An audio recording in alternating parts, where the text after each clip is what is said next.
네, 보신 것처럼 트럼프 대통령이 이란 발전소에 대한 공격을 또 한 번 연장했습니다. 어떤 의미를 읽어낼 수 있을까요? 김덕일 고려대학교 중동이슬람센터 연구위원, 주원 현대경제연구원 연구본부장 두 분과 함께 알아보겠습니다. 두 분 어서 오십시오. 세상에 진리는 없다고 이야기를 하지만은 트럼프는 언제나 겁먹고 도망친다라는 타코 많은 진리가 아닌가라는 생각이 듭니다. 그래서 오늘도 이 도망자에 대한 이야기부터 해보도록 하겠습니다. 트럼프가 이란 에너지 시설 공격을 또 한 번 유예하기로 했어요. 자, 이게 어떤 협상의 가능성이 있기 때문에 연장을 했다. 이렇게 긍정적으로 봐야 되는 겁니까? 아무것도 안 되고 있기 때문에 연장했다. 이렇게 나쁘게 봐야 되는 겁니까? 두 가지 다 볼 수 있을 것 같습니다. 계속해서 공격을 할 수 있지만 우리가 지금 기다려주는 것이라고 하면서 계속해서 이란 수뇌부로 하여금 계속해서 어떤 협상이라든가 그 대화의 자리로 나오라는 것으로 압력으로도 볼 수 있겠고요.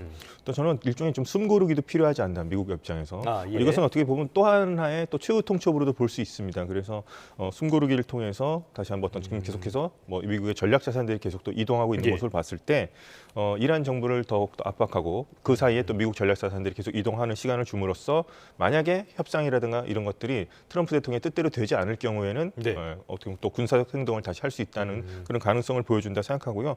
유예 시간 4월 6일까지라고 줬지만 그 전에도 충분히 그런 행동은 일어날 수도 있다고 생각합니다. 실제로 이번 공습 역시도 다음 주에 협상을 하겠다 그러고서는 공습을 했잖아요. 그렇기 때문에 이란 쪽에서는 신뢰할 수 없다. 이거 함정 아니냐 이런 반응도 나온 것 같은데요. 이렇게까지 유예를 준 것, 이런 것들이 상황을 바꿀 가능성, 위원님은 어떻게 보십니까?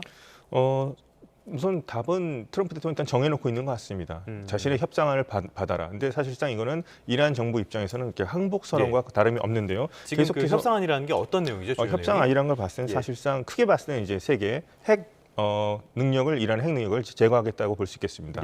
이란 영토 안에서의 우라늄 농축 권리, 그다음에 우라늄 퍼센티지 0%로 절대 할 수 없다는 것, 그리고 핵시설을 폐쇄하라는 점, 그다음에 문제가 되는 게 60%까지 농축되는 고농축 우라늄 450kg을 해외로 반출하라는 겁니다. IAEA에게 넘기거나 아니면 미국이 가져올 수 있다고 얘기를 했으니까요. 핵 문제만 놓고 봤을 때도 이런데 합의의 가능성이 사실상 없죠. 이란 같은 경우는 이것은 자신의 핵 주권이라고도 얘기를 하고 있고요. 교육 현장에서도 학생들한테 이것을 가르치고 있습니다. 핵 주권은 우리의 권리라고 이렇게 하기 때문에 절대 받을 수 이란으로서는 받을 수 없는 상황들이 좀 계속 요구하고 있고 그 외에도 많습니다. 탄도 미사일 수량이라든가 사거리 제한, 대리 조직 문제 같은 것도 있고 지원 금지. 이것은 또 이란의 혁명 정신, 현재 혁명으로 세워진 국가니까요. 혁명 정신을 어긋나는 거기 때문에 이란이 현 체제에서는 받을 수가 없는 상황인데 사실상 이제 항복을 요구하는 거라고 볼 수 있겠고 오히려 시간을 주는 것이 오히려 트럼프 대통령이 물러나는 측면도 있겠습니다만 저는 숨고르기라 보고 더 한번 이란 수뇌부를 좀 압박하기 위한 그런 시간 벌기 작전이 아닌가 그렇게도 해석할 수 있을 것 같습니다. 알겠습니다. 여러 가지 측면들이 담겨 있는 것 같은데요. 시장의 반응을 보면은 이게 조금 더 명확하게 드러나는 것 같습니다. 일단 시장은 더 이상 트럼프를 전혀 신뢰하지는 않는 것 같아요. 간밤에 보면은 물론 이 이야기가 나오기 전이었습니다만 뉴욕 증시는 많이 하락하고 유가는 올랐어요. 이 말은 지금 전쟁의 장기화 가능성을 조금 더 크게 보고 있다. 이렇게 봐야 되는 거 아닙니까? 아무래도 시장이 제일 우려하는 건 인플레이션이거든요. 인플레이션 자체를 우려한다기보다는 인플레이션이 되면은 미국 금리를 올릴 거고 금리가 올라가면 시장은 완전히 어떻게 보면은 이제 조정을 받아야 되는 국면이거든요. 근데 장이 끝나고 트럼프가 이제 공격을 유예한다고 연장을 발표를 했잖아요. 근데 애프터 마켓의 추이를 보면 예를 들어 마이크론 테크놀로지, 삼전이나 하이닉스 같이 메모리 반도체를 하는 마이크론 테크놀로지 같은 경우는 장중에는 마이너스 7%가 빠졌는데 애프터 마켓에 이제 트럼프가 그 얘기를 하고 나서 보면 한 7%가 그러니까 27달러가 빠졌었거든요, 장중에. 한 2, 3달러밖에 안 올라요. 그러니까 애프터 마켓이 다 이제 플러스로 돌긴 했지만 트럼프의 발언이 미국 주식 시장의 장중의 흐름을 이제 돌릴 수는 없을 것 같고 이 말은 엔비디아도 4% 빠지고 장 후에는 0.5% 오르고 있어요. 그러니까 이 말은 말씀하신 대로 이제 트럼프는 신뢰할 수 없다. 오히려 유예를 하지 말고 휴전이나 종전을 언급을 했으면은 애프터 마켓에서 많이 올랐을 텐데 10일 유예는 사실 긍정적인 소식은 절대 아닌 것 같아요. 오히려 10일 동안에 시장의 불확실성은 더 커질 수 있다. 다음 주까지. 네. 그렇게 시장은 이제 받아들이고 있는 것 같습니다. 생각하기도 끔찍한데요. 지금 우리 시장으로 와보면요. 우리 시장도 널뛰기가 굉장히 심하단 말이죠. 그런데 여기에서 눈에 띄는 게 한 두 가지 정도가 있습니다. 첫 번째는 외국인이 계속 빠져나가고 있다는 점이고요. 두 번째로는 예전에는 빠지면은 빠진 만큼 다시 회복을 했었는데 이 회복이 좀 버거워지고 있는 조짐이 나온다는 점. 이 두 가지가 있거든요. 본부장님 어떻게 보십니까? 일단은 그 이제 미국 트럼프 대통령, 그러니까 이번 달 3월 달 초만 해도 트럼프 대통령의 말에 따라 뭐 빠졌다가 그랬죠. 예. 복원이 어느 정도 됐었는데 최근의 흐름 보면 미국의 이제 반도체 주식하고 좀 연관이 돼 있는데 이게 이제 뭐 많이 나온 뉴스지만 터보컨트라고 메모리 반도체를 덜 쓸 수 있는 구글의 논문이 나왔다는 건데 이게 사실 1년 전에 나온 논문이거든요. 그러니까 요번의 내용은 뭐냐면 그때는 이제 이론만 했고 이때 지금 이제 생산 현장에 한번 적용을 해봤더니 효율이 있었다. 그래서 큰 의미는 없는데 지금 보면 그러니까 어제죠. 코스피 시장 보면 외국인들이 약 3조 원을 순매도했습니다. 어마어마하게 팔고 나오더라고요. 근데 삼성전자를 2조를 팔고 하이닉스를 8천억 원을 팔았어요. 네네. 쉽게 말하면 외국인들이 빠지는 종목은 반도체입니다. 그러니까 반도체 경기가 지금 실적은 엄청 좋지만 미래가 이제 어느 시점에서는 사이클이 꺾인다라는 미국 시장의 전망. 네. 그리고 지금 새벽장 보면은 마이크론이 마이너스 7%인데 사실 나스닥이나 S&P는 한 마이너스 2% 전후거든요. 네. 그러니까 그런 복원력, 특히 이제 우리나라 주식시장 같은 경우는 삼전하고 하이닉스의 시가총액 비중이 절대적이잖아요. 네네. 그러니까 그런 쪽에서의 복원력이 우리 주식시장이 특히 취약한 게 예.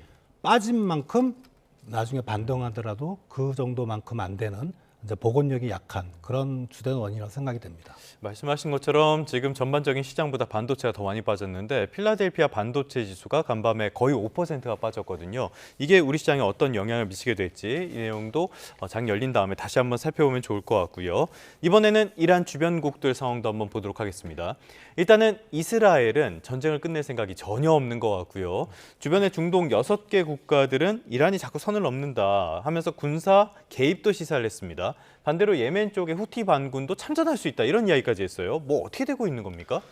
상황이 조금 더 이제 복잡해지는 것 같습니다. 각국 입장을 잠깐 정리해 보면 미국과 이란 정부 역시 현재는 겉으로는 우리들이 뭐 결사항전에서 끝까지 우리가 이겼다 얘기하지만 내심 빨리 전쟁을 끝나고 싶어하는 것 같습니다. 트럼프 대통령도 초조할 거고요. 현재 이란 정부도 계속할 여력이 상당히 좀 부족해 보이긴 합니다. 그런데 이제 이스라엘 같은 경우는 체제를 전복시킬 때까지도 계속 전쟁을 해야 된다는 것이고 핵 능력, 핵 물질 같은 것도 뭐 탈취해야 된다까지 선으로 나갔기 때문에 이스라엘은 계속해서 공격을 좀 지지하는 입장이고요. 전쟁을 멈춰서는 안 된다 쪽이고 또 이제 의외로 이제 공개적으로 드러났다가 이제 사실을 부인한 나라가 사우디아라비아를 들 수 있겠습니다. 무하마드 빈 살만 같은 경우에는 뭐 사우디 왕실의 특징이 그 전에도 계속해서 이번에 전쟁을 해야 된다고 얘기를 했었고 빈 살만 왕세자 같은 경우에도 이번에 미국이 전쟁을 멈춰서는 안 된다 이렇게까지 얘기를 하고 있습니다.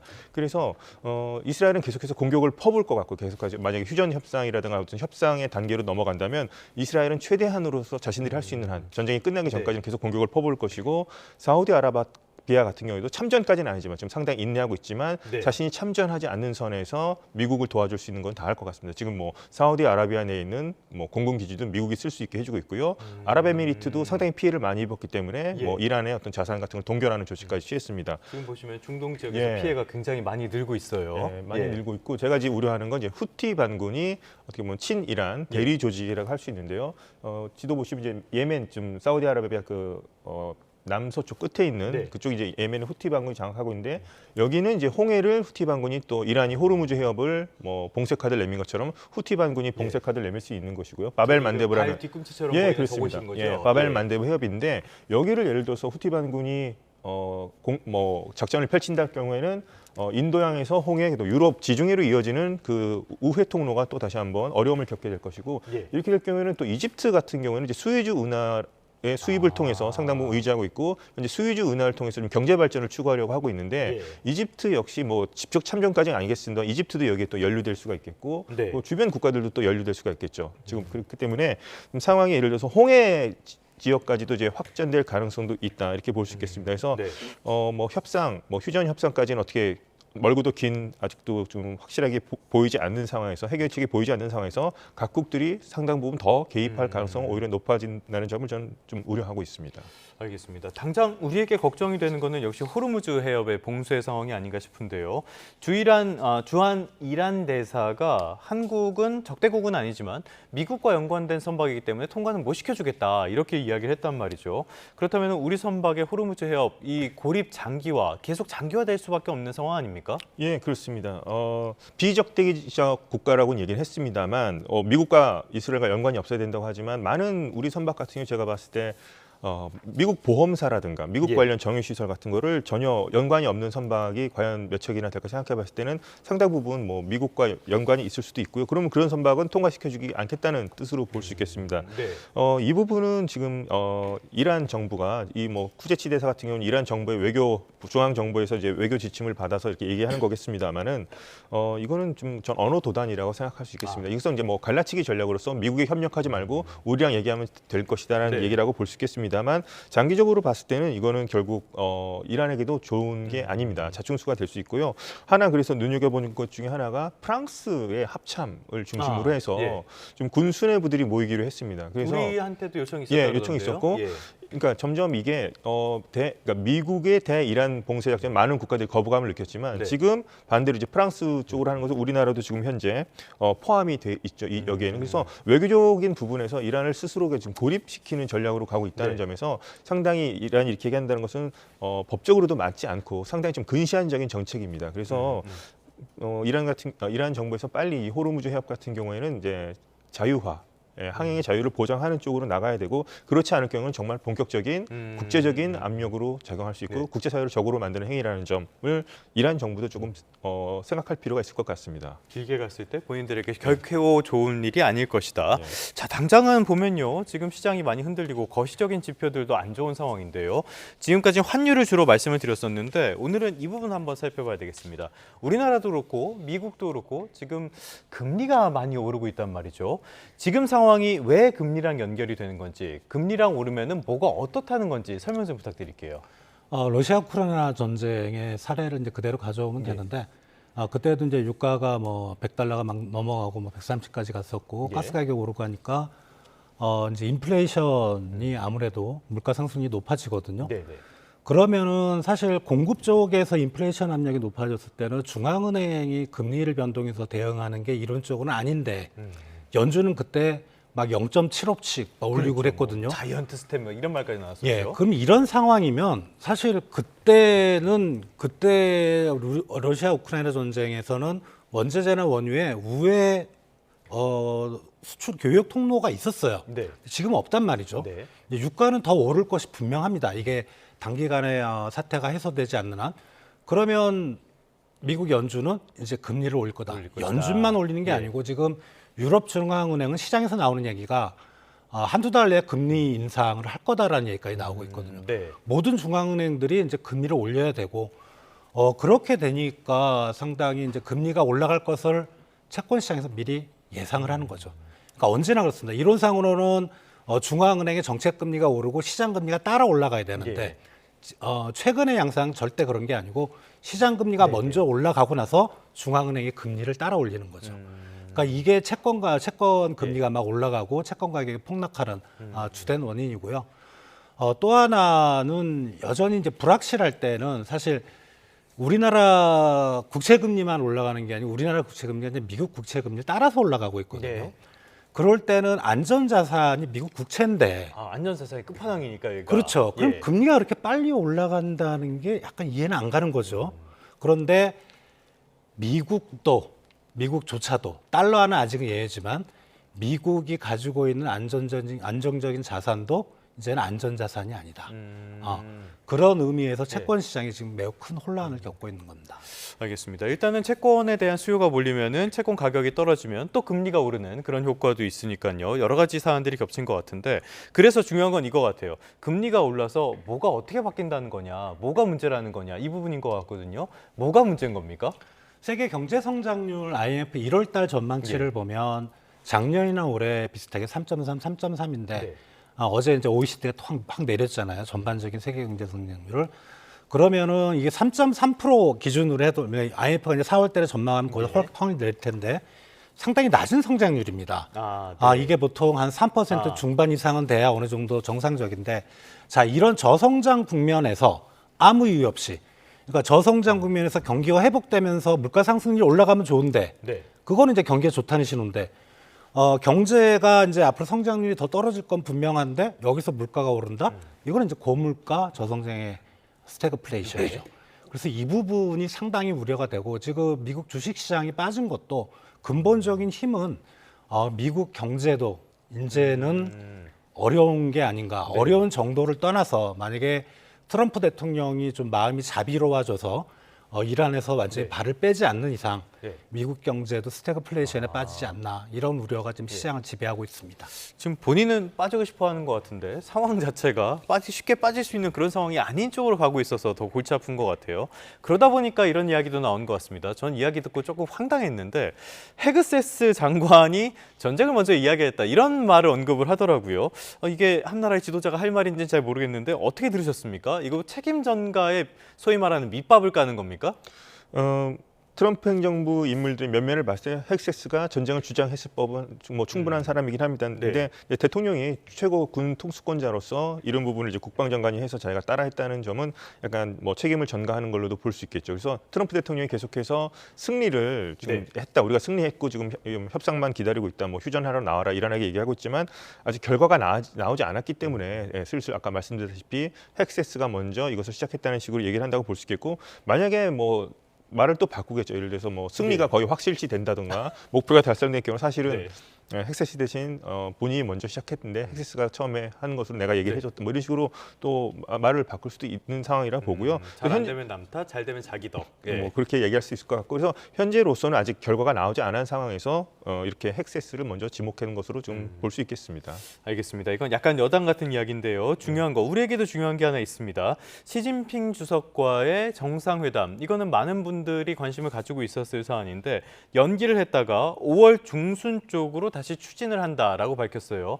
이거는 트럼프가 그때까지는 전쟁을 끝내겠다라는 어떤 시간표를 제시했다라고도 볼 수 있는 겁니까? 네, 그렇다고 볼 수 있을 것 같습니다. 3월 말에 처음에 회담이 있었다가 그렇죠. 그때는 워싱턴에서 내가 전쟁을 직접 지휘해야 되기 때문에 자리를 비울 수 없기 때문에 회담을 연기했던 건데 이번에는 더 미룰 수는 없습니다. 그렇기 때문에 이번에 확실하게 좀 결말을 짓 거고요. 어떤 식으로든 결과가 나올 것 같습니다. 그래서 4월 안에는 윤곽이 좀 드러날 것 같고 그 결과를 가지고서 이제 시진핑 중국 주석을 만나는 식으로 가지 않을까 생각합니다. 그래서 여기서 한 번 더 연기를 할 것 같지 않고 그렇기 때문에 더욱 더 적극적으로 4월 안에 어떤 결과를 내기 위해서 미국은 또 많은 노력을 기울일 것 같습니다. 자, 그런데 앞서서도 위원님께서 말씀을 해주셨지만은 지금 이란이 받아들이기 어려운 것들 이야기를 하고 있고요.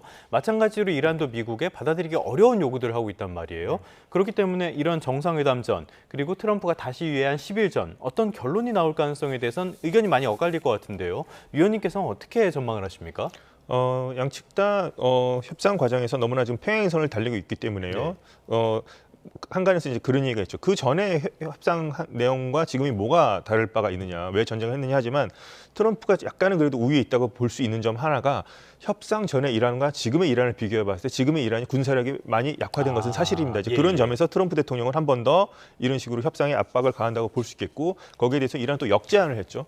자신들의 제안을 하면서 호르무즈 해협 권리도 보장해주고 뭐 이런 식으로 얘기까지 하고 있습니다. 그래서 양측 간에 팽팽한 긴장감이 감돌고 있고 평행선을 달리는 것은 분명한데 양측 다 지금 최대 요구치를 지금 상대방에게 먼저 제시한 상황이고요. 여기서 이제 얼마나 절충되느냐가 문제인데 그렇게 합의 가능성이 현재로서는 높아 보이지만 않습니다. 우선 협상으로 들어가고 휴전을 우선 선을 하고 협상으로 들어가봐야 어떤 양측 간에 어떤 내용이 양보가 되고 어떤 내용을 계속 고집하고 있는지가 드러날 것 같습니다. 그렇기 때문에 장기화에 대한 우려가 계속 커지고 있는데요. 일단은 오늘부터 2차 석유 최고 가격제가 시행이 돼서 석유 가격이 더 오르게 됐습니다. 기름값이 리터당 2,000원은 넘을 것 같아요. 정부는 이런 부담을 줄이기 위해서 유류세를 지금보다 더 인하를 하겠다라고 이야기를 하고 있는데요. 이런 효과들은 어떻게 보십니까? 일정 부분 이제 효과는 있겠지만 사실 이제 그 정부의 그 최고 가격제 올라가는 폭보다는 유류세 인하 폭이 좀 작은 것 같아요. 그러다 보니까 이제 주유소 가격이 아마 이제 최고 가격제 새로 시작이 되면 대부분 2,000원대로 다 넘어갈 겁니다. 그리고 지금 이제 WTI가 사실 90달러대 초반에서 그래도 좀 버티고 있었는데 네네. 최근에 올라가는 추세거든요. 이런 추세라면 이제 WTI 기준으로도 100달러까지도 갈 수 있을 것 같아요. 예, 예. 그러면 이제 사실 이 유류세 인하폭은 별 의미가 없고 뭐 이 정도 추세가 만약에 한 1, 2주만 저 지속이 되면 뭐 2,500원 이상도 네. 휘발유 주유소 판매 가격으로 그렇게 올라갈 가능성이 높다고 생각이 됩니다. 당장 휘발유 가격도 문제가 있는데요. 또 하나 문제되는 게 지금 나프타 수급에 대한 우려가 굉장히 커요. 나프타 무슨 제품입니까 이게?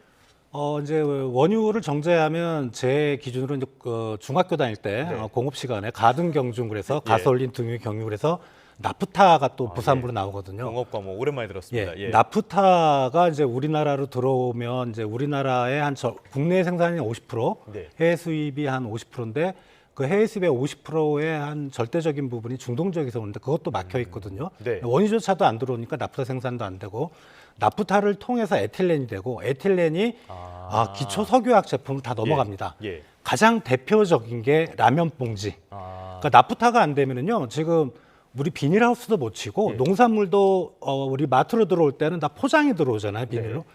그러니까 우리가 제품을 살 수가 없는 거죠. 그렇게 되면은 이게 극단적인 경우에는 정말 우리가 마트 가면은 살 제품이 없는 거예요. 네. 포장이 안 되니까. 그렇죠. 예. 예. 우리가 뭐 양재기를 들고 갈 수도 없는 거고, 그런 비닐이 없기 때문에 그런 부분이 상당히 심각한데 지금 나프타가 업계에서는 한 1, 2주 네. 정도까지만 버틸 수 있고 이미 가격들은 많이 올랐고요. 그런 것 같더라고요. 가격이 올라도 예. 공급이 지금 안 되고 있습니다.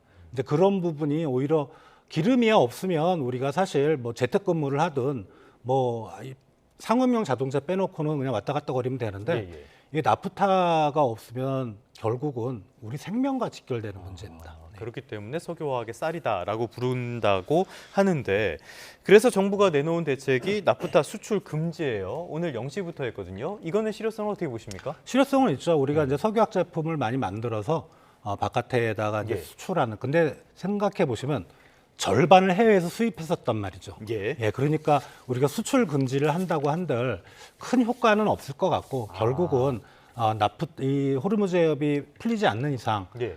나프타 문제는 상당히 더 심각해질 가능성이 있다고 생각됩니다. 어찌됐든 어떤 대책을 내놓든지 간에 우리는 이러한 상황이 개선되는 것밖에는 기대할 수가 없는 그런 모습인 것 같습니다. 지금까지 김덕일 고려대학교 중동이슬람센터 연구위원, 주원 현대경제연구원 연구본부장 두 분과 함께했습니다. 오늘 말씀 고맙습니다.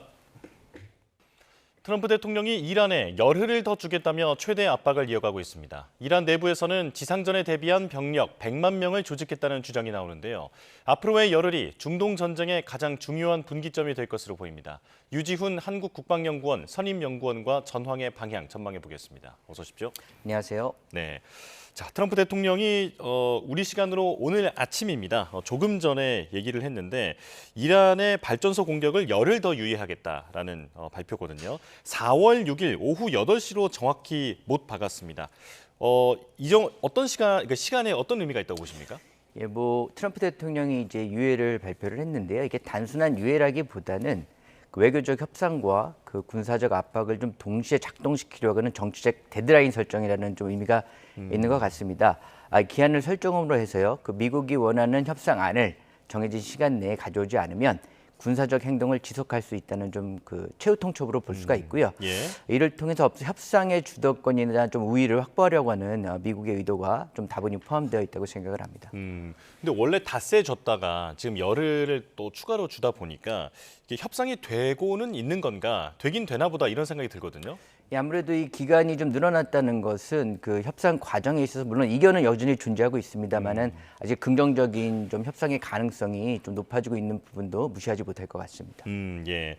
그런데 지금 중동 지역은 라마단 금식 기간을 끝내고 이슬람 축제가 시작되는 시기라고 하는데 이 시기를 노려서 그 열흘을 추가로 줬다 이런 분석도 있더라고요. 예, 그런 부분도 어느 정도 타당성이 있는 설명이라고 드는 게요. 이런 중요한 시기일수록 이제 민심이 더 동요될 수밖에 없기 때문에 미국 입장에서는 심리적으로나 정치적으로 좀 압박을 더 가할 수 있는 또 그런 시기적인 그 주요 시점으로 활용을 하는 부분도 있다고 생각을 합니다. 예, 원래 당초에 한 6주 정도 그 전쟁을 예상을 했다고 하잖아요. 네, 그래서 트럼프 대통령이 지금 참모들에게 전쟁을 몇 주 내로 끝내라 이런 지침을 내렸다고 하는데 그렇다면 4월 종전이 되는 걸 텐데 실현 가능성이 있다고 보십니까? 글쎄 뭐 트럼프 대통령이 최근에도 이제 지속적으로 전쟁이 더 이제 끝나는 시점에 도달했다는 거를 공식적으로 좀 발표를 여러 번 했고요. 전쟁을 뭐 4주에서 6주 안에 완결하겠다는 발표를 공식적으로 했기 때문에 미국 입장에서는 조기 종식을 좀 목표로 진행하고 있는 건 맞습니다. 그렇지만은 이게 좀 협상이 또 예상 계획했던 대로 진행되지 않을 경우에는 군사적 전면 투입까지도 가능성이 있기 때문에 이런 부분도 미국 입장에서 굉장히 부담이 될 거예요. 그래서 현재 미국은 협상 과정의 진행 추이를 보면서 군사적 옵션까지도 단계적으로 모색하는 다중 옵션을 좀 모색하고 있는 것으로 보입니다. 만약에 지상군을 투입하면 정말 얼마나 더 길어질지 모르는 거잖아요. 그렇습니다. 네. 예, 아무래도 이게 전면적인 지상군 투입은 미국도 많이 좀 고민을 할 부분이 아무래도 전쟁이 장기화될 수밖에 없기 때문에 지상군을 투입한다 하더라도 제한적인 지상군 투입에 좀 국한될 것으로 예상이 됩니다. 예. 이런 가운데 또 이스라엘은 그 트럼프 대통령의 토요일에 갑자기 휴전을 선언할 수 있다라고 하는 그런 가능성에 이제 촉각을 곤두세우면서 대비책을 마련하고 있다라는 그 보도를 저희도 전해드린 바 있는데 가능성이 있는 얘기일까요? 글쎄요, 뭐 아무래도 이스라엘 입장에서는 이 종전하기 전에 좀 이란을 좀 군사적으로 무력화시키고자 하는 좀 의도가 있을 거예요. 그렇기 때문에 많은 그 시기적으로 관심을 갖고 있고요. 그런데 이제 이러한 그 이스라엘의 행동이 오히려 그 이란 내에 강경파들의 어떤 좀 그 분위기를 자극시켜서 다시 좀 전쟁을 더 장기화시킬 수 있는 요인으로 작동할 수가 있을 수 있고요. 더 나아가서 어떤 미국과의 어떤 정전을 하고자 하는 미국과의 좀 그 이견 차이도 좀 귀결될 수 있기 때문에 굉장히 좀 이렇게 조심해야 될 부분이라고 생각을 합니다. 예. 자, 앞으로 열흘이 빅딜과 대공습을 가를 중요한 분기점으로 지금 보이는 상황인데 미국은 그 제시한 15개의 조건을 이란이 받아들이지 않으면 완전히 경멸하겠다 이런 입장입니다. 가장 큰 발전소부터 초토할 것이다라고 얘기를 했는데 부쉐르 원전을 꼽더라고요. 예, 여기가 어떤 곳입니까? 예, 아무래도 그 미국 입장에서는 지금 전 군사적 개입을 이제 유예를 시켰기 때문에 주요 표적에 대한 표적화는 이미 끝난 상태라고 보시면 될 것 같고요.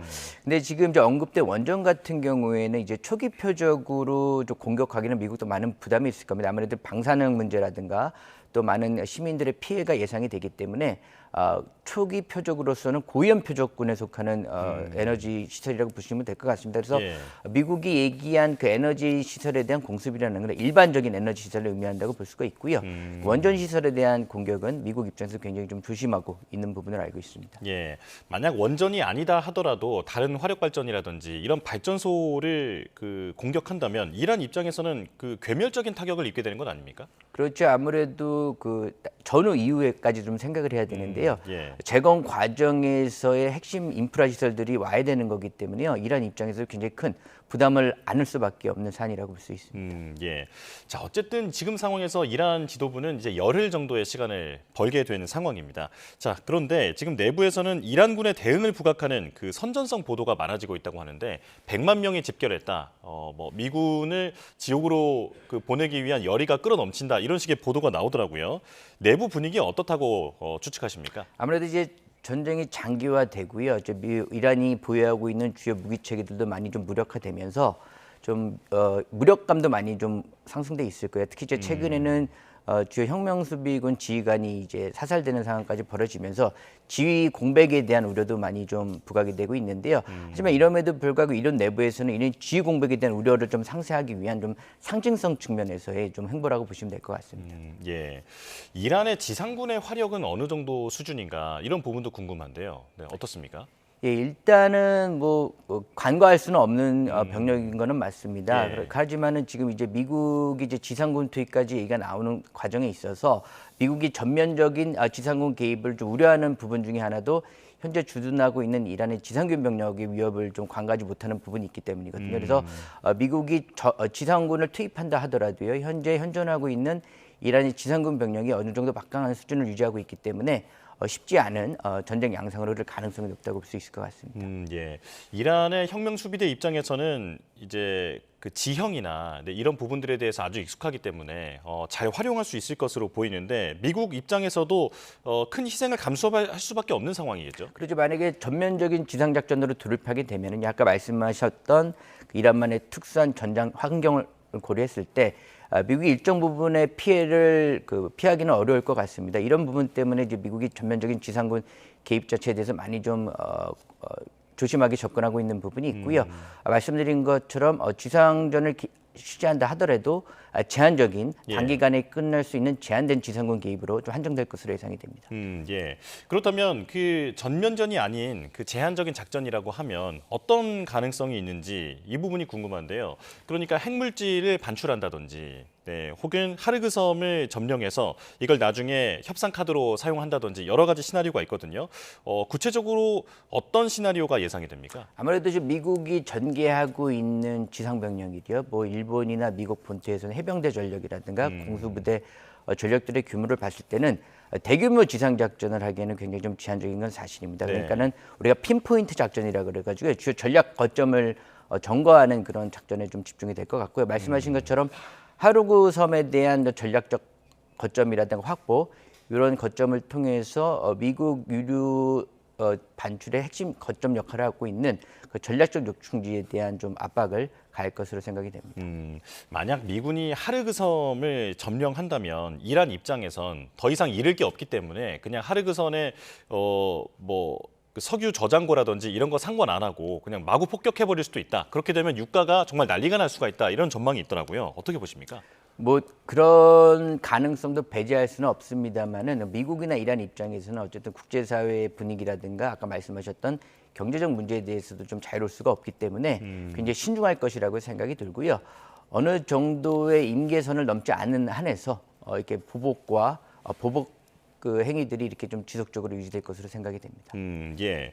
그리고 또 그 이란이 그 링컨함 있잖아요. 항공모함에 미사일을 발사했다. 그래서 회피 기동을 했다. 이런 보도도 있었는데 파악이 된 사실이 있습니까? 예, 뭐 저도 이렇게 좀 미측하고 좀 확인을 해봤는데요. 기본적으로 좀 이제 항공모함이 작전 해역으로 이동을 할 때는 안전을 보호하기 위해서 수시로 항로를 변경을 해서 기동을 하게 돼 있습니다. 예. 그리고 또 이제 항공모함 같은 경우는 항공모함 한 척이 가는 게 아니라 항공모함을 호위하는 호위 전력과 같이 좀 이동을 하기 때문에 다층 방어망을 구축하고 있어요. 그래서 뭐 이란이 주장하는 것처럼 미사일이 이제 항모를 발사해서 이제 항로를 좀 변침했다는 그 논리는 아까 말씀드렸던 항로 작전 특성을 좀 이란이 파악을 해서 좀 자신들에게 유리하게 해석하려고자 하는 좀 선전적인 의도가 있었다고 생각이 듭니다. 예. 지금 최근 보도되고 있는 미군의 전력을 보면 주로 그 공군 혹은 미사일 이런 얘기만 나오는데 미군 해군은 지금 어떤 역할을 하고 있는지 궁금하거든요. 잠수함도 있을 거 아니에요. 네. 예, 그렇습니다. 근데 이제 잠수함 전력도 이제 운용을 합니다만은 지금 호르무즈 그 해역 특성을 고려했을 때는요.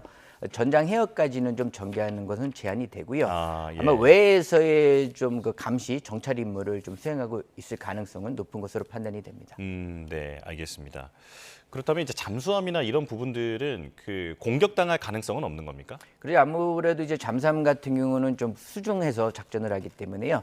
은밀성이 담보가 되고요. 아까 말씀드린 것처럼 실제로 전장이 치열하게 일어나고 있는 핵심 해역으로는 진입이 제한이 되기 때문에 예. 안전은 보장하는 가운데서 전장상을 좀 감시하고 주요 정보를 공유하는 주요 임무를 수행할 것으로 예상이 됩니다. 예. 그런데 지금 미국과 이란은 협상을 하고 있는 것 같은데 이스라엘은 이걸 원치 않는 듯한 그런 분위기잖아요. 네, 그래서 점점 지상전을 확전하고 있는 그런 상황인데 지금 레바논 상황은 어떻습니까? 일단은 뭐 이스라엘 입장에서는 그 뭐 공식적으로 발표했습니다만은 그 전쟁 이후에까지 전후에까지 그 남부 레바논에 대한 어떤 병합 가능성 또는 완충지대 확정 또는 이제 장기적인 군사 통제까지 좀 얘기가 나오고 있는데요. 예. 하여튼 이 부분은 지금 전쟁이 진행되는 상황 속에서 좀 더 구체화될 것이라고 생각이 들고요. 국제사회에서도 이러한 부분에 대해서 많이 관심 있게 보고 있는 상황입니다. 예. 이런 가운데 예멘 후티 반군까지도 참전을 발표했습니다. 의리에는 의리로 보답한다. 그러면서 군사적 대응 의지를 밝혔는데 이렇게 되면 그 홍해의 핵심 수송로가 막힐 수 있다라는 우려도 나오고 있잖아요. 이쪽은 어떻게 보고 계십니까? 그렇지만 지금 상황이 좀 전개가 될 경우는 이제 다중 전선으로 좀 복합해질 수 있을 것 같아요. 예. 아까 말씀하신 후티 반군이라든가 또 좀 홍해라든가 호르무즈 해협에서의 모든 지금 분쟁 상황들이 다중적으로 복합적으로 연계가 돼 있기 때문에 상황이 좀 더 악화될 경우에는요, 이 다중 전선으로 확장이 되고 더 나아가서는 중동 전역에까지 상황이 악화될 가능성이 있기 때문에 이 부분을 좀 유심 있게 좀 살펴볼 필요가 있을 것 같습니다. 예. 그런데 사실 그 중동 전쟁, 가자지구 전쟁이 발발한 이후에 이스라엘에 의해서 하마스라든지 헤즈볼라, 후티 반군 이런 부분들이 상당히 전력이 약화된 것으로 알려져 있는데 아직 그래도 존속을 하고 있나 보죠? 예, 맞습니다. 뭐 어느 정도 일정 부분 쇠퇴된 거는 맞습니다만 여전히 건재한 부분이 있기 때문에 이거를 좀 간과해서는 안 된다고 생각을 합니다. 예. 후티 반군이나 이런 쪽은 당연히 그 이란 본토에 비하면은 전력이 훨씬 약하긴 할 텐데 이쪽에 대해서도 심각하게 우려할 만한 상황입니까? 그렇습니다. 뭐 이제 그전 정도는 아니지만은요, 여전히 좀 아까 말씀드린 건재한 좀 전력을 좀 보유하고 있고요. 건재한 측면이 있기 때문에 이 부분에 대해서 미국 그다음에 뭐 이스라엘에서도 지속적으로 감시하고 있는 것으로 알고 있습니다. 예, 알겠습니다. 자, 지금 속보가 들어와서요. 속보부터 잠깐 전해드리겠습니다. 네, 미군의 지상전 전망에 대해서 여쭤보겠습니다. 앞서 말씀하신 것처럼 전면전은 아니고 어떤 특정 구체적인 그 작전을 수행할 수 있다라고 말씀을 하셨는데 어쨌든 그 앞에 집결해 있는 것만 하더라도 이란 입장에서는 굉장한 압박을 받을 거 아니에요. 그렇습니다. 이제 큰 부담이 될 수밖에 없을 것 같아요. 아까 말씀드린 것처럼 이제 미국 본토랑 일본에서 좀 해병대 전력이라든가 공수부대 전력들이 중동 해역으로 좀 전개가 된 상황이고요. 현재 이 협상 과정을 지켜보면서 협상 결렬을 대비해서 단계적인 군사적 옵션을 좀 준비하고 있는 것으로 보시면 될 것 같습니다. 예. 그렇다면 우리나라는 이제 어떻게 대응을 해야 하는가 이 부분이 궁금합니다. 한국을 포함한 동맹국들이 어떤 식으로든 지원 방법을 찾으려고 할 것. 지금 미 전직 당국자의 입에서 이렇게 얘기가 나왔는데 우리나라도 어느 정도 좀 힘을 보태라라고 하는 그런 요청이 계속 오고 있잖아요. 우리는 어떻게 해야겠습니까? 지금 아직까지 전시 상황이기 때문에 한국이 뭐 주도적으로 선제적으로 나서서 어떤 역할을 하는 것은 좀 많은 부담이 따르는 것이 사실이고요. 그래서 현재 이제 국제사회 공조하에서 현재 상황을 조망하면서 실질적으로 한국이 현재 상황에서 제한적으로 또 조건적으로 어떠한 역할을 할 수 있는지에 대한 좀 선제적인 검토가 필요하다고 생각을 하고요. 그리고 더 나아가서는 무엇보다 이 전후 과정에서 분명히 미국은 한국과 같은 동맹국들에게 일정 부분 분담과 역할 부담을 강조를 할 겁니다. 여기에 대비해서도요, 저희가 좀 할 수 있는 부분에 대해서는 선제적으로 검토할 수 있는 부분이 필요하고요. 일단 참가 여부도 결정함과 동시에 참가를 결정한 이후에 참가 방법과 수단에 대해서도 선제적으로 좀 검토할 필요가 있다고 생각을 합니다. 네. 프랑스 주도로 35개국의 합참 의장이 호르무즈 관련돼서 그 화상 논의를 했다고 하는데 우리나라 합참 의장도 들어가 있다고 합니다. 어쩌면 군사적 옵션이나 이런 부분도 논의가 됐을까요? 뭐 구체적인 군사적 옵션보다는요, 이건 모든 국가들이 민감하게 생각하고 있는 상황이기 때문에 어떤 그 명분 차원에서의 어떤 공감대는 형성이 된 걸로 알고 있습니다. 하지만 이 전후 이후의 어떤 역할 측면에 있어서도 좀 충분한 논의가 되었다고 생각을 하고요. 예를 들면은 뭐 호르무즈 해협의 어떤 안정적인 활용을 위한 제공 과정에서의 각 해군의 역할, 그리고 뭐 기뢰 제거와 같은 역할들에 대해서도 어느 정도 좀 논의가 됐을 가능성이 있다고 생각을 합니다. 네, 알겠습니다. 여기까지 말씀 듣겠습니다. 유지훈 한국국방연구원 선임연구원과 함께했습니다. 고맙습니다. 이런 가운데 한국 선박의 호르무즈 해협 통과가 현재로선 불가능하다고 주한 이란 대사관이 밝혔습니다. 한국 선박에 실린 석유와 가스 등이 미국이 투자한 시설에서 나온 것이기 때문이라고 했는데 이란 군이나 정부의 사전 합의가 필요하다는 입장입니다. 박홍구 기자입니다. 지금 호르무즈 해협 안쪽에는 한국 선박 26척이 머물고 있습니다. 배에는 대량의 원유와 가스, 특수화학 물질 등이 실려 있습니다. 우리는 이 배들의 통행이 시급하지만 이란 대사관은 정부와 군의 사전 합의가 있어야만 한국 선박들이 호르무즈 해협을 지날 수 있다고 밝혔습니다. بعد ما کره رو کشور متخاصم نمیدونیم.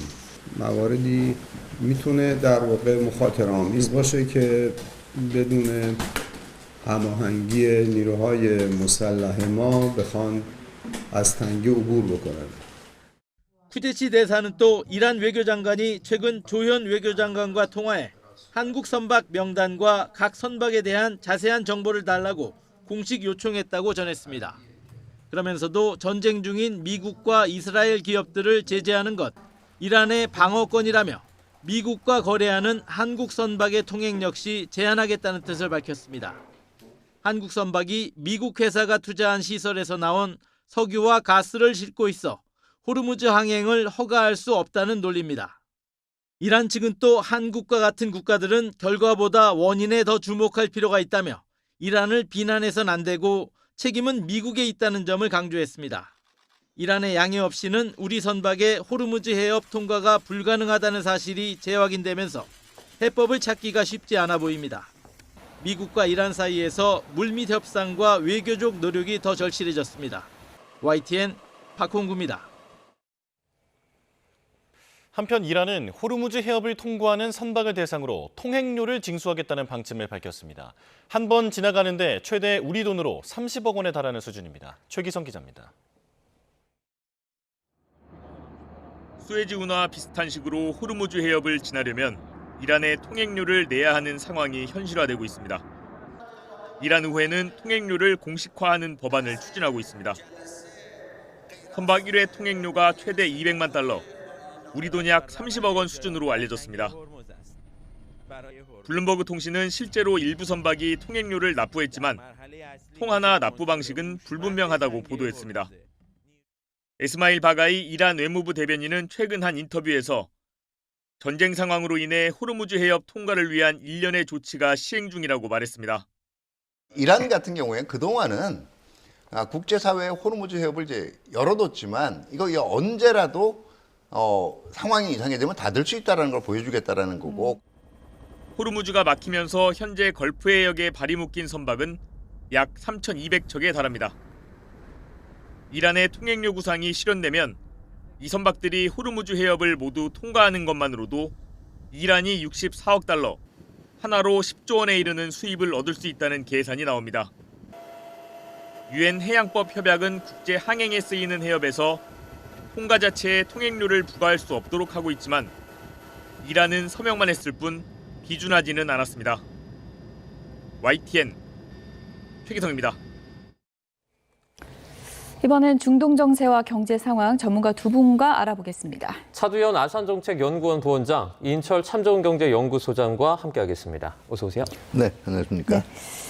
중동 사태로 이제는 생필품까지 이제 걱정을 하는 그런 상황이 됐는데 어떻습니까? 지금 현재로서 조달이 어려운 나프타 수출을 이제 뭐 통제하겠다 이런 방침이 나온 거죠? 맞습니다. 이게 나프타는 우리가 이제 밀가루로 하면 전체 뭐 제과의 기본 재료이듯이 나프타는 어쨌든 플라스틱 관련한 제품의 기초 석유화학의 쌀이라고 불릴 정도로 중요합니다. 예. 이게 공급이 멈추게 되면 뭐 원유의 직접적인 타격뿐 아니라 뭐 자동차 부품이라든가 하물며 우리가 늘 쓰는 쓰레기 종량제, 봉투, 자동차 부품, 플라스틱 아닌 게 거의 없거든요. 자, 이런 모든 제품의 이제 필수 원자재다 보니까 문제는 그동안 이제 거의 이 나프타의 절반 가까이를 수입에 의존해 왔고 특히 중동산 의존도가 77%, 거의 대부분 중동산에 의존을 하고 있습니다. 그런데 지금 중동이 지금 호르무즈 해협 봉쇄로 인해서 불가항력을 선언하다 보니 우리가 이제 수입 자체가 막혀 있는 상황인데요. 현재 이제 국내 석유화학업계가 보유하고 있는 나프타 재고분이 얼마 안 됩니다. 2주에서 3주분.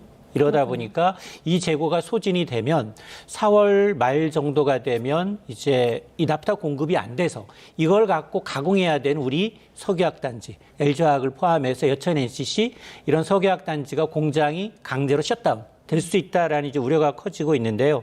그러자 이제 정부가 급했기 때문에 일단 이런 나프타를 들여와서 우리가 직접 자체적으로 소비하는 것도 있지만 수출 물량이 꽤 됩니다.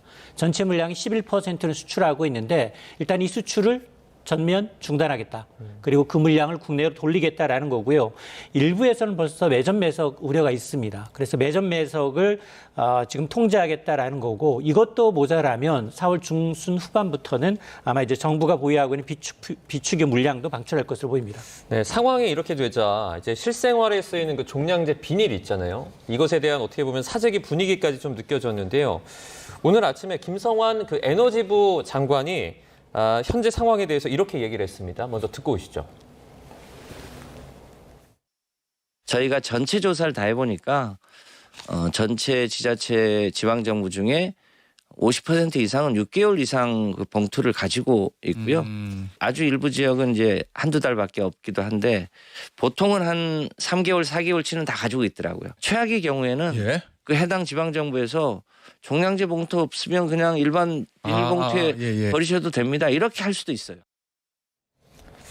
그 맨 끝에 이제 최악의 경우에 이렇게 말씀해 주셨는데 그러면 이거는 뭐 법률적으로 뭐 조례 개정 이런 걸로 충분히 가능한 절차인가요? 그러니까 이제 사실은 이제 근본적인 대책은 아님에도 불구하고 최악의 상황이 올 경우에라는 단서를 달고 있습니다.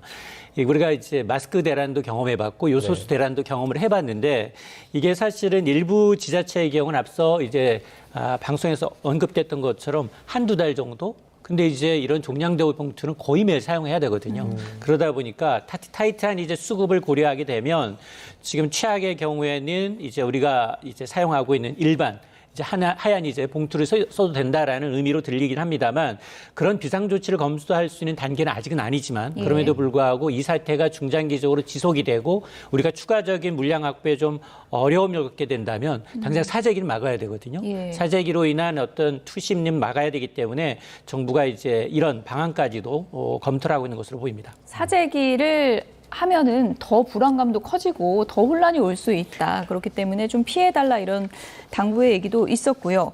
일단 그래서 전 세계에 있는 시선이 지금 중동으로 향하고 있습니다. 빨리 이제 이 전쟁이 끝나야 이런 게 해소가 될 텐데 트럼프 미국 대통령이 지금 공습 유예 기간을 계속 바꾸고 있거든요. 네네. 이거는 뭐 종전에 이렇게 봤을 때 어떤 신호로 봐야 됩니까? 글쎄요, 크게 보면 뭐 두 가지로 볼 수가 있어요. 첫 번째는 그 이란 내부에서 여전히 결사항전파의 이 목소리가 훨씬 더 크기 때문도 그렇고요. 네.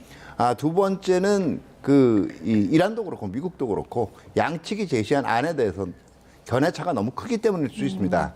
근데 전반적으로 처음에 이 5일간 협상이 이제 5일 내에 협상을 개시를 하겠다라고 얘기를 했을 때도 그때 여러 가지 가능성이 있었거든요. 첫 번째는 실질적으로 협상이 원활치 않으면서도 일단은 그냥 이 명분용으로 협상 시한을 제시를 했을 수도 있고 두 번째는 실질적으로 이미 상당 부분 소통이 이루어지고 있을 경우를 항정을 한 건데 지금 전반적인 흐름상은 미국 측에서 그 중재자를 통해서 어떤 협상안을 전달을 한 거는 사실인 것 같아요.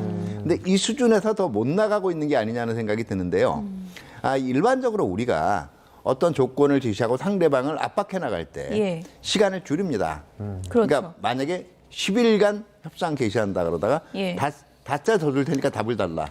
그러다가 이제 48시간 안에서도 지금 거꾸로 나가고 있거든요. 열흘까지 늘어났어요. 그러면 사실은 트럼프 행정부가 초반에 그냥 중개국을 통해서 또는 중개자를 통해서 자신들의 그 종전 조건을 제시한 것에 대해서 아직 별다른 답신이 안 오고 있는 상황을 너무 과장해서 설명한 게 아닌가 하는 생각도 좀 들어요. 네, 지금 상황을 보면 실제 협상이 제대로 되느냐 이게 좀 의구심이 드는 부분인데 이란 측이 그 미국 협상 제안을 놓고 3중 기만 공작이다 이렇게 또 표현했거든요. 이건 어떤 의미입니까? 네, 이란 측에서 양측에 서로 다른 얘기들도 나와요. 하나는 이란 측이 이 미국의 15개안에 대한 것과 이란의 5개 요구안을 제안했는데 미국 측이 답변을 안 하고 있는 거라는 얘기도 나오고 또 한쪽에서는 여전히 기만책이라는 얘기도 나오는데요. 이란 내부 사정을 좀 생각을 해볼 필요가 있어요. 이란에서 지금 다양한 의견이 나오는 데는 상당히 한계가 있습니다. 왜냐하면 인터넷도 통제하고 언론 자체도 완전히 통제하는 체제예요. 미국하고 달라요. 그렇기 때문에 이란에 불리한 얘기는 안 나갑니다. 이거를 고려를 해야 될 필요가 있고요. 두 번째는 지금 협상과 그 결상제를 두고 조금씩 결이 다른 목소리가 이란 내부 목소리가 나오고 있는 거거든요. 이건 이란의 지금 전쟁 지도부들도 일치된 견해에 도달을 못하고 있다는 거죠. 다만 분명한 거는 여전히 그래도 결사항전을 외치는 쪽의 목소리가 조금 더 크다라고 볼 수가 있는 거죠. 그래도 협상 테이블은 나올 걸로 보십니까? 그래서 원래 처음에 트럼프 대통령이 얘기했던 그 닷새 기한. 그러니까 이번 원래대로 하면 내일이었죠. 내일까지죠. 우리 시간으로. 거기 실질적으로 협상지가 지정이 되고 협상 대표가 나올 거냐. 거기에 따라서 실제로 트럼프 행정부가 초기에 발표했던 5일간의 종전 협상, 그리고 거기에 따른 조기 타결 이것들이 결정이 될 거라고 봤는데 지금은 생각보다는 조금 길어질 것 같고 협상에서 양측의 그 견해를 줄이기도 그렇게 쉽지가 않을 것 같습니다. 왜냐하면 뭐 미국 측 15개안, 이란 측 5개안 얘기가 나오지만 핵심은 딱 하나예요. 두 가지예요. 첫 번째는 이란의 그 이 농축 우라늄, 농축권을 인정하느냐 안 하느냐가 첫 번째고요. 두 번째는 결과적으로 전쟁과 관련돼서 후속적으로 지금 하메네이 정권이 지속될 수 있는 경제적 여지를 주느냐. 이건 얘기한 전쟁 배상이나 보상과 같은 것들이에요. 근데 이 부분들이 결과적으로 어떻게 해석했느냐에 따라서 뭐 지금 제가 보기에는 지금 상황은 둘 다 지금 상황에서 별다른 결과 없이 종전이 되면 사실상 둘 다 어떻게 보면 굉장히 많이 잃고 끝난 거예요. 그런데 어쨌든 이란 쪽은 우라늄 농축권을 확보를 했고 경제적으로 앞으로 배상이든 보상이든 이익을 받을 수 있는 뭔가를 얻었다 그러면 이거를 승리라고 포장할 거고 거꾸로 미국 측도 뭐 배상까지는 모르겠지만 보상선을 끝을 내고 어쨌든 이란이 우라늄 농축을 포기했다라는 걸 잡으면 성공이라고 볼 텐데 어떻게 보면 여기와 관련된 중간에 누군가가 끼어 있는 거거든요. 사람을 하나 놓고 말을 전하는 거예요. 이게 소통 시간도 직접 협상보다 훨씬 길어질 수밖에 없고 의견을 조율하는 데 그렇게 쉽지가 않아요. 그렇기 때문에 이게 조기 타결 가능성이 제가 볼 때는 솔직히 그렇게 크지 않습니다. 트럼프 대통령이 이번 사태를 놓고 베네수엘라 사태를 이제 언급하기도 했거든요. 네네. 그 이제 마두로 대통령을 체포, 일각에서는 또 뭐 납치라고 말을 하기도 하고 네네. 그렇게 데려갔는데 이 두 개가 좀 공통점이 많이 있다고 보십니까? 아니면 전혀 다릅니까? 그게 트럼프 대통령이 얘기했던 그 이 가스와 석유를 선물로 줬다라고 얘기한 거에 대해서 최대치예요. 최대치로 해석하면 아예 이란 석유에 대한 이 처분권, 통제권까지 그게 베네수엘라 케이스죠. 그다음에 중간 케이스로 얘기하면 어쨌든 이란의 석유 생산, 유통에 대해서 양측이 공동 지분을 갖는 형태입니다. 마지막이 그냥 호르무즈 해협에서 약간 통항이 일시적으로 재개된 정도 이거를 해석할 수 있는데 지금 많이 흘러가는 쪽은 그 후반부로 지금 제가 얘기한 뒤쪽 설명에 가까운 거고 이게 베네수엘라 케이스로 끝낸다는 건 뭐냐면 이란 정부의 완전한 항복이에요. 사실상 이게 정말 그냥 협상을 통해서 가능하겠느냐? 이건 협상을 통해서 나오기는 좀 어려운 구조예요. 네, 현실성이 좀 떨어지는 네네. 시나리오다 이렇게 이제 보고 계신데 어제 이제 저희가 앞서 취재 기자 보도로 이제 보여드렸는데 2차 석유 최고 가격제 시행 전날이다 보니까 지금이라도 빨리 넣어야겠다. 그래서 밤에 줄 서 있는 차들 이제 보여드렸는데 오늘 생각보다 많이 안 오른 거예요. 어떻게 보십니까? 일단 그 두 가지를 동시에 시행을 했어요. 1차 석유 가격은 2주 전이었습니다. 예. 당시에는 전쟁 이전 수준 가격이었어요. 그러니까 싱가포르 현물 시장에서 지금 휘발유하고 경유가 리터당 1,700원대 초반에 정유소에서 주유소 공급했던 도매 가격이었습니다. 이게 2주 만에 국제유가가 너무 많이 올랐어요. 그러다 보니까 이번에는 한 리터당 210원이 더 올랐기 때문에 정유소가 이제 주유소에 공급하는 가격 자체가 달라진 겁니다. 예. 1,900원대가 된 거예요. 여기다가 주유소는 거기다 알파, 마진을 더합니다. 각종 이제 임대료부터 인건비를 더하게 되는데 예. 지금 보면 첫날인데 많이 안 내렸어요. 한 16원? 16원 정도 지금 오른 상황인데 이게 아마 기존에 받아놨던 재고가 소진이 되면 앞으로 계속해서 점진적으로 더 올라갈 수 있습니다. 예. 이게 한꺼번에 이제 200원 이상 이제 올라가다 보니까 정부는 유류세 이제 인하를 더 확대하겠다라고 했거든요. 다음 달 1일부터 유류세 인하 폭이 더 커지지만 오늘부터 소급 적용해주겠다라고 얘기한 건 상승분이 하루에 한 리터당 200-300원씩 오르는 걸 감안해서 하겠다는 얘기인데 그럼에도 불구하고 지금 세금을 감면해주는 액보다도 국제유가 상승폭이 훨씬 큽니다. 네. 그러다 보니까 좀 밑 빠진 독에 물 붓기 아니냐. 아마 이제 지금 넣으시는 게 내일 넣는 것보다 모레 넣으시는 것보다 당장 내일 넣는 것이 더 저렴할 수밖에 없는 상황이고 아마 이제 재고가 소진되는 그 시간까지 아마 계속해서 오를 것으로 보입니다. 자, 정부가 이렇게 2차 최고 가격제를 시행했음에도 이 등유 가격은 이상하게 좀처럼 내려가지 않고 있는데요. 이유가 뭔지 화면 보고 저희가 설명해 드리도록 하겠습니다. 자, 최고 가격제 시행 이후에 휘발유와 경유 가격은 떨어졌지만 등유는 같은 기간에 하락폭이 상대적으로 작았는데요. 최고 가격과 소매가의 차이도 200원이 넘으면서 이 휘발유와 경유보다 2배가 넘는 수준의 마진을 보였습니다. 문제는 유통 규모와 또 규조에 있었습니다. 시장 규모가 작아서 유통이 제한적이고 이미 비싼 가격에 확보한 재고가 천천히 소진되는 특성 때문입니다. 또 등유는 항공유의 주 원료로 전체 석유 물량 감소로 인한 항공유 물량 쏠림과 최근 급등한 항공유 시세도 등유 가격 상승 압력으로 작용하고 있습니다. 게다가 등유는 서민 난방용으로 쓰여서 취약계층의 부담도 커지고 있습니다. 자, 지금 이런 볼멘 소리가 나올 수 있을 것 같아요. 가격이 올라갈 땐 그렇게 급격하게 올라가더니 이렇게 떨어질 때만 이렇게 소진되는 시간이 필요하다고 늦게 떨어지냐. 이런 얘기가 나올 것 같거든요. 정부가 지금 만여 개에 달하는 주유소를 직접적으로 일단 정유사에서 주유소로 공급하는 이제 도매 가격이 확정이 됐기 때문에 이 가격에 가장 큰 폭의 상승세를 보이고 있는 30곳은 집중적으로 들여다보고 있긴 하지만 이게 또 역설적으로 임대료가 각 지방마다 다르잖아요. 지역이 다르고 또 지역의 경우에는 소비가 없기 때문에 굉장히 재고 이제 순환주기가 좀 늦어질 수밖에 없습니다. 네. 그러다 보니까 실질적으로 보면 이제 시차를 두고 반영되는 경우가 상당히 많아졌고 특히 이제 대출금리하고 휘발유의 경우에는 기존에도 그랬습니다만 올릴 때는 굉장히 빠르게 오릅니다. 그러나 내릴 때는 상당히 좀 미적미적되는데요. 앞서 설명을 해주셨는데 원유를 우리가 100% 수입을 하게 되면 끓는 점의 차이에 따라서 그걸 정제를 합니다. 정제를 한다는 얘기는 뭐 등유, 휘발유부터 이제 낮아서 구별을 하게 되고 여기다 맨 밑에는 이제 아스팔트 유라는 그 찌꺼기를 가지고서 이제 다 쓰게 되는데 이런 과정에서 등유하고 항공유는 똑같아요. 정제 과정에서 같은 유종이에요. 근데 항공유는 마진이 많이 남아.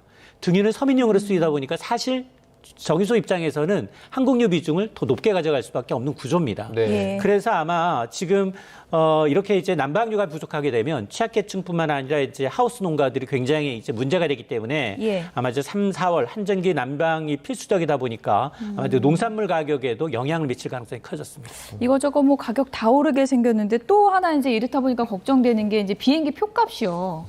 당장 비행기 표값 상당히 이제 오른다고 하는데 얼마나 올랐는지 저희가 좀 비교를 좀 해봤습니다. 대구 다낭, 대구 나트랑 이 표값이 왕복 기준 22만 7,570원, 전월 대비로 해보면 12만 원이 이제 오른 거고요. 울란바르트 가는 거는 9만 800원이 올랐습니다. 지금 이제 이 정도 지난달보다는 올랐다는 건데 문제는 앞으로잖아요. 맞습니다. 앞으로 뭐 몇 배 오를 수 있다 이런 얘기가 나오더라고요. 맞습니다. 저게 저가항공사 기준이에요.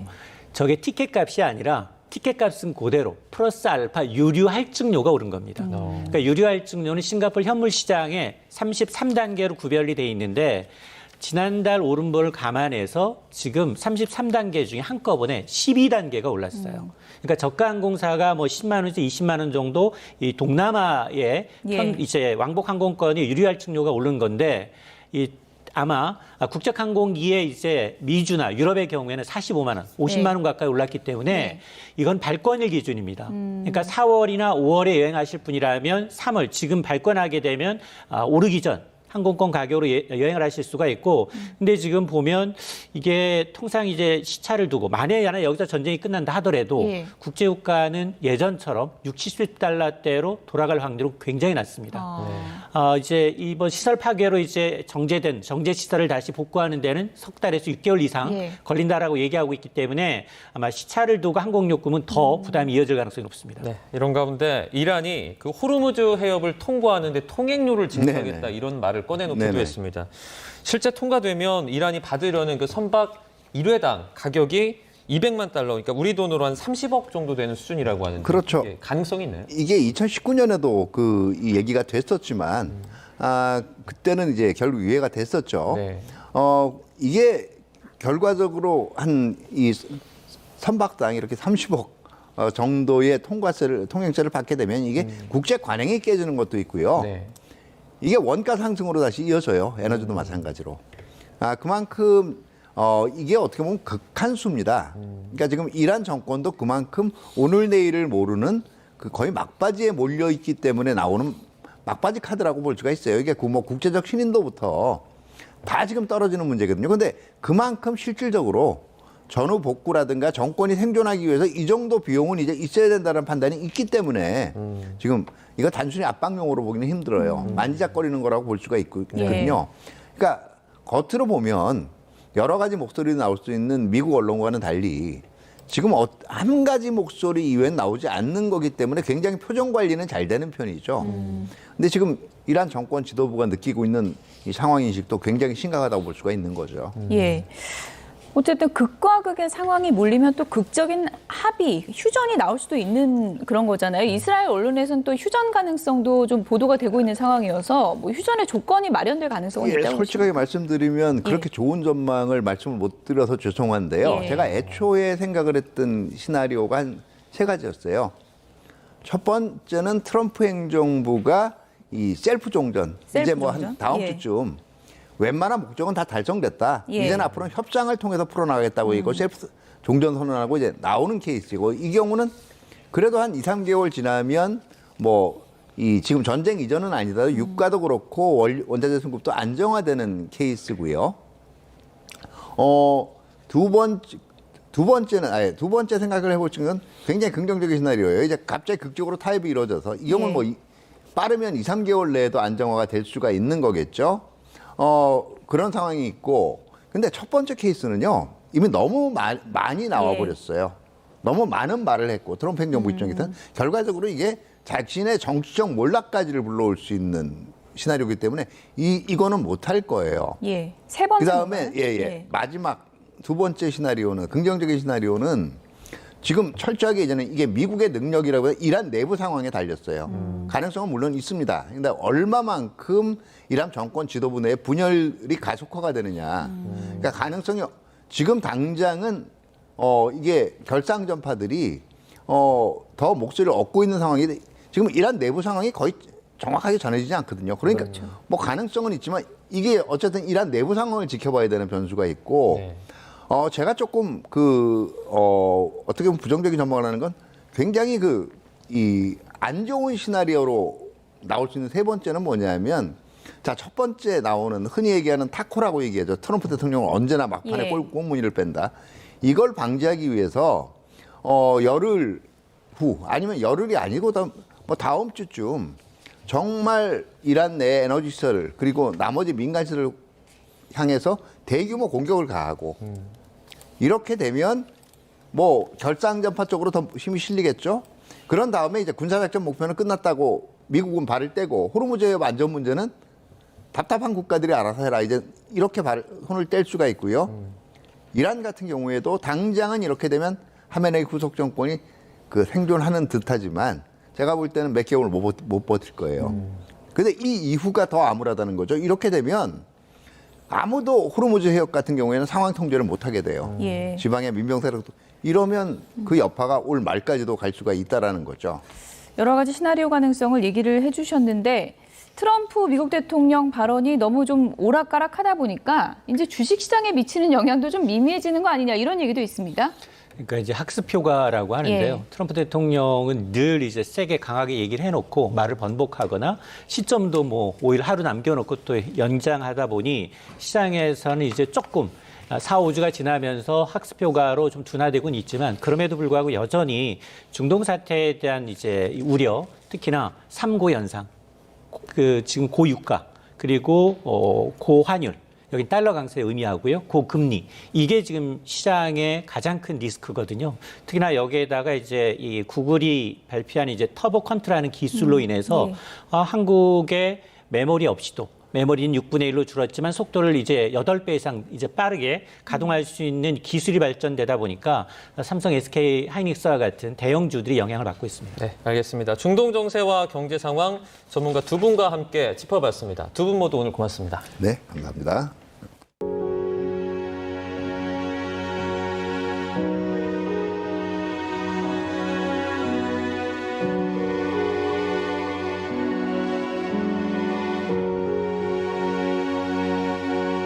어젯밤에 꾸었던 꿈에 나는 너의 노래가 되어 작은 숨소리 그 위를 걷는 가장 예쁜 소리로 사랑을 말했네. 빛이 드는 창가에 걸린 바래져가 그림 속에 나 망토를 입고 하늘을 나는 너의 영웅이 되어 남겨져 있네. 영원히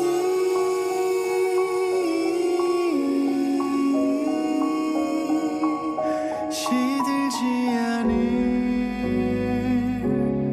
꽃이 되어 바람이 불며 너의 곁에 흩날리리. 햇살 아래 나란히 걷던 우리 집 앞 그 모든 길목에 뒤돌아보며 손을 흔들며 매일 오가는 너를 바라보겠네.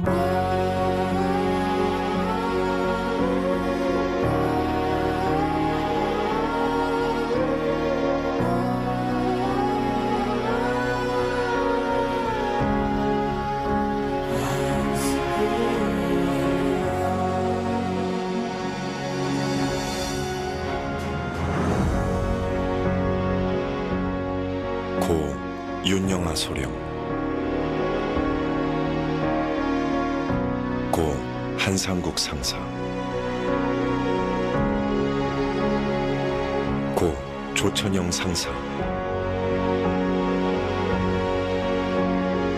고 황도연 중사, 고 서우원 중사, 고 박동혁 병장,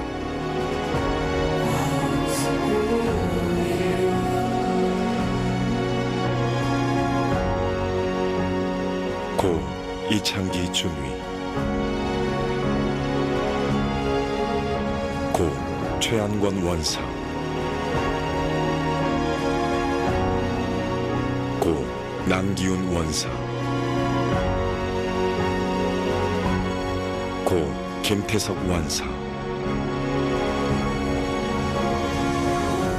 고 문규석 원사, 고 김경수 상사, 고 안경환 상사, 고 김종헌 상사,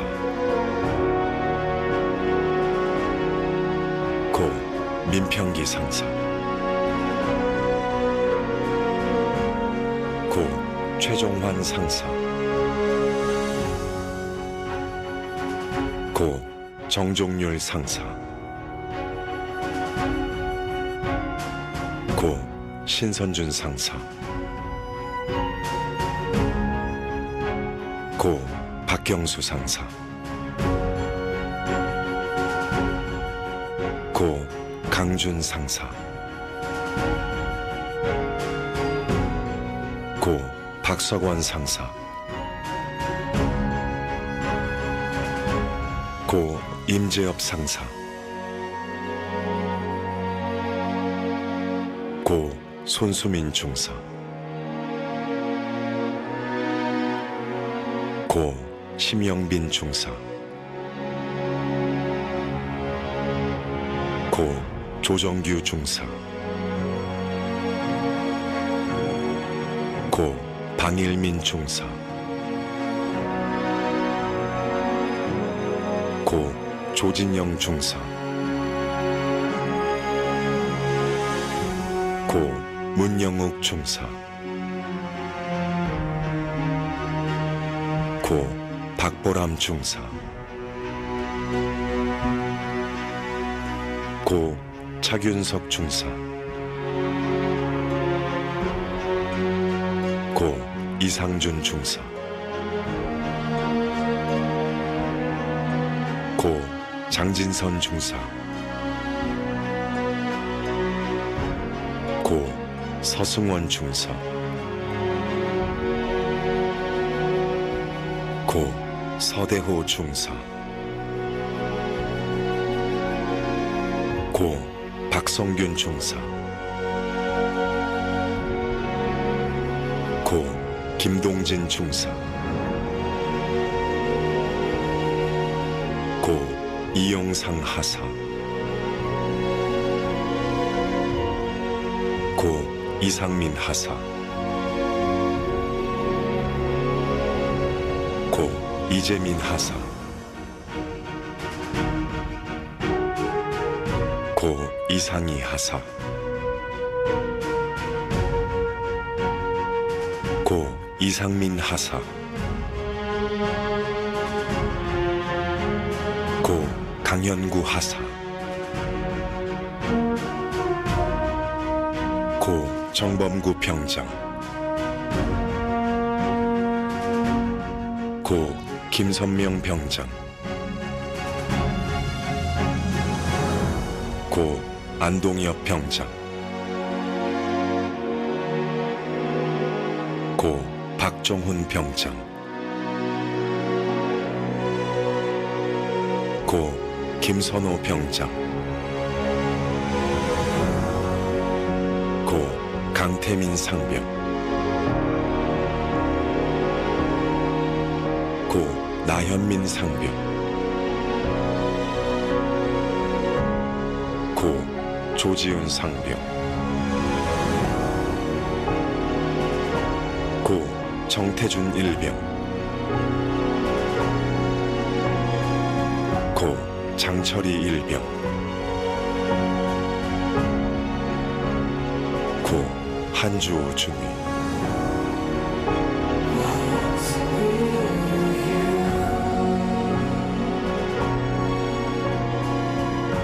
고 서정우 하사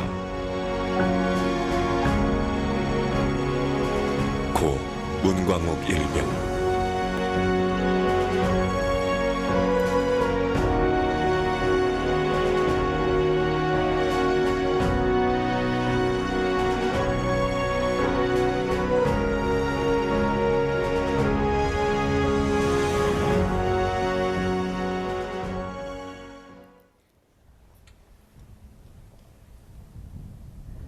다음은 대통령께서 기념사를 하시겠습니다.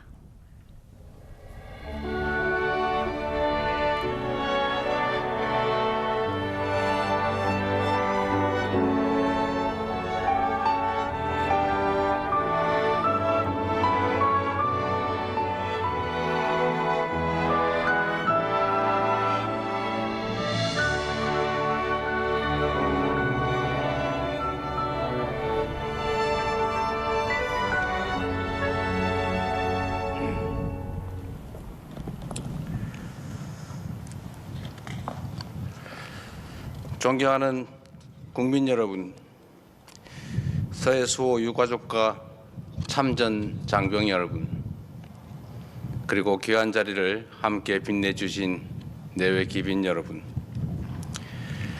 고개를 들어 푸르른 서해를 바라볼 때마다 이 바다를 지켜낸 영웅들의 숨결이 함께 밀려옵니다. 포화와 혼돈 속에서도 주저함이 없던 그대들의 눈동자는 조국의 밤하늘을 밝히는 호국의 별이 되었습니다. 생사의 갈림길에서 보여준 불굴의 의지와 전우애가 대한민국 국군 장병들의 몸과 마음에 깃들어 오늘의 대한민국을 수호하고 있습니다. 고귀한 희생을 마다하지 않았던 55인의 서해 수호 영웅들에게 머리 숙여 깊은 경의와 추모의 마음을 전합니다. 사랑하는 이를 가슴에 묻고 긴 슬픔의 세월을 견뎌오신 유가족 여러분께 진심 어린 위로의 말씀을 드립니다. 그날의 상처와 기억을 안고 살아가고 계신 참전 장병 여러분, 여러분들이 있기에 대한민국은 오늘도 굳건한 것입니다. 국민과 함께 깊은 존경과 감사의 마음을 전합니다. 여러분 한 분 한 분이 바로 대한민국입니다. 국민주권정부는 여러분을 결코 외롭게 두지 않겠습니다. 반드시 기억하고 기록하고 합당하게 예우하겠습니다. 존경하는 국민 여러분, 전쟁의 폐허를 딛고 일어선 우리 대한민국의 역사에서 공짜로 누린 봄은 단 하루도 없었고 저절로 주어진 평화는 단 한순간도 없었습니다. 서해는 그 사실을 가장 뚜렷하게 증명하는 역사적 공간입니다. 한치의 방심도 허락할 수 없던 조국의 최전선이고 생과 사가 달린 소중한 삶의 터전이었으며 공동체가 함께 지켜낸 국민의 바다입니다. 지금 이 순간에도 자랑스러운 우리 해군과 해병대 장병들이 거친 파도를 헤치며 조국의 바다를 수호하고 있습니다. 우리의 해양 경찰들도 국민의 삶과 나라의 경제를 지켜내고 있습니다. 최전방에서 일상을 살아가는 서해 5도 주민들, 어선들의 뱃길을 안전하게 밝혀주는 등대의 공직자들, 깨끗한 서해를 위해 땀 흘리는 자원봉사자들까지 모두가 서해를 수호하는 또 다른 주인공들입니다. 이처럼 묵묵한 노력과 이름 없는 희생들이 한데 모여 우리의 바다는 분단의 상흔을 극복하고 대한민국과 세계를 연결하는 기회와 희망의 통로로 거듭났습니다. 영웅들이 피땀으로 지켜낸 넓은 바다 위에 대한민국 경제와 산업이 미래를 향해 도약하고 있습니다. 그렇기에 오늘날 우리가 누리는 자유와 평화, 번영의 그 밑바탕에 공동체를 위한 특별한 희생이 자리 잡고 있음을 결코 잊어서는 안 됩니다. 숭고한 헌신을 감내한 이들을 충분히 예우하지 않는다면 앞으로 그 어느 누가 국가 공동체를 위해 감히 앞서 나서겠습니까? 국민주권정부는 특별한 희생의 특별한 보상의 원칙을 실현하기 위해 보훈 사각지대를 빈틈없이 채워가고 있습니다. 올해 5월부터 생활이 어려운 참전 유공자 배우자에게 매달 생계 지원금이 지급될 것입니다. 단장의 아픔을 겪어야 했던 유가족들이 생존 걱정까지 더하는 일이 없도록 최선을 다할 것입니다. 나라를 지키다 다친 분들의 삶을 끝까지 책임지는 일은 마땅하고 또 당연한 국가의 책무입니다. 2030년까지 보훈 위탁 의료기관을 전국에 2,000곳으로 확대하여 국가 유공자들이 가까운 병원에서 언제든지 편리하게 진료받을 수 있도록 할 것입니다.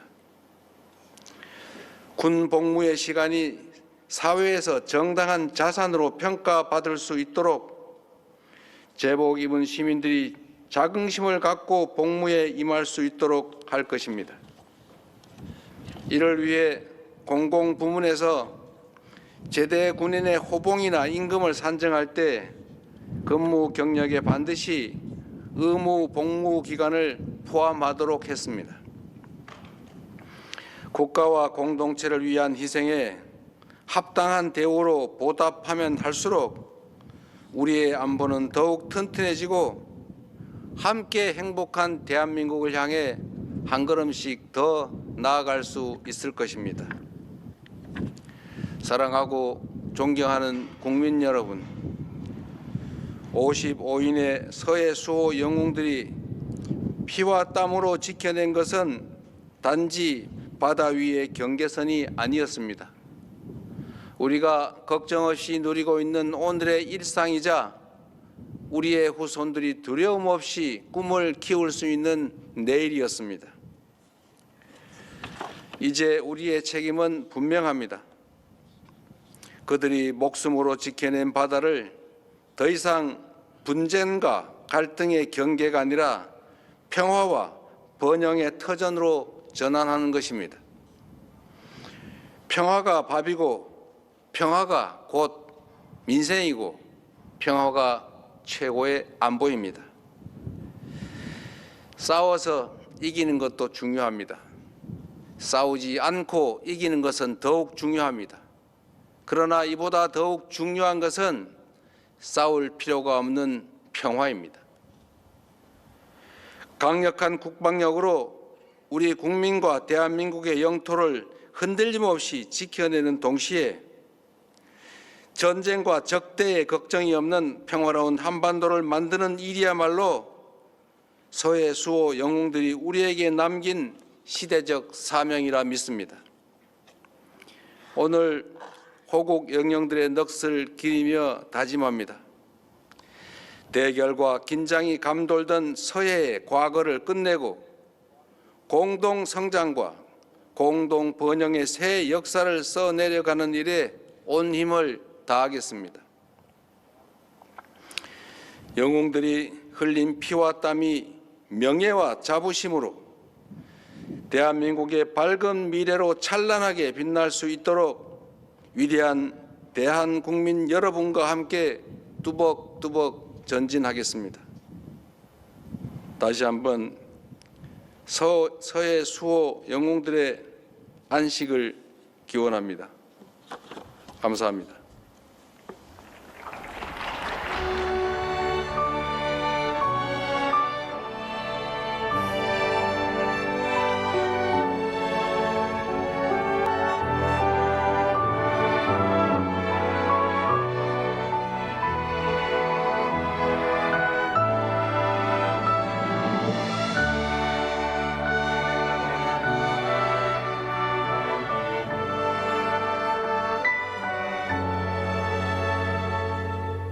대통령 말씀 감사합니다.